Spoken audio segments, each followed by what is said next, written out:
रविवारी सकाळी आम्ही मुंबईला पोहोचलो आणि संध्याकाळी म्हटलं आठवड्याभरासाठी लागणाऱ्या भाज्या आता आणल्या पाहिजेत म्हणून आम्ही भाजीलासुद्धा गेलो. नंतर घरी आल्यावर आहोंनी मला भाजी सॉर्टिंग करण्यासाठी मदत केली. त्याच्यानंतर संध्याकाळी जेवणाची तयारी केली, पण त्याच्या आधी भावासाठी मला खायला बनवायचं होतं. तर मम्मीने जावळात जी भांडी दिली होती तीसुद्धा काढून ठेवली धुवून स्वच्छ आणि म्हटलं त्यातल्याच भांड्यात आता ओपनिंग करूया त्या भांड्याचं आणि भावातलं त्याच्यातच खाऊ बनवूया.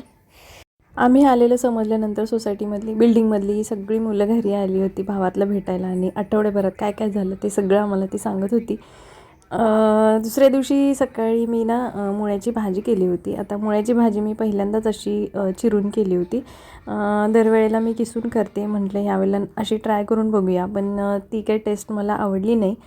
आता प्रवासावरून आलो आहे म्हटल्यावर कपडे तर इतके धुवायला पडले होते. आधी म्हटलं अंथरुणं वगैरे धुवून काढूया आणि बॅगेमधलं सगळे कपडे वगैरे अनपॅक करायची होती. आता हा भोपळा जो आहे हा मम्मीने येताना मला दिला होता.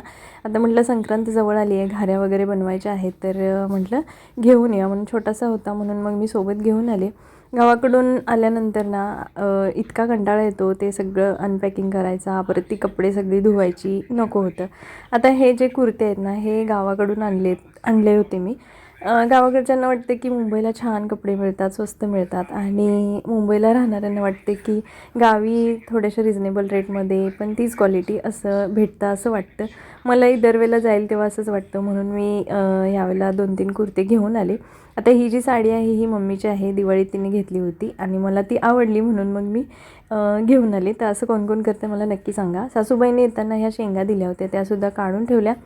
मम्मीने हे खरवेसचं जे दूध दिलं होतं ते सुद्धा काढून ठेवलं. चला म्हटलं आता मस्त खरवेस बनवूया आणि असंच मग दुपारी जेवण वगैरे केलं आणि थोडीशी विश्रांती घेतली. सो चलो बाय.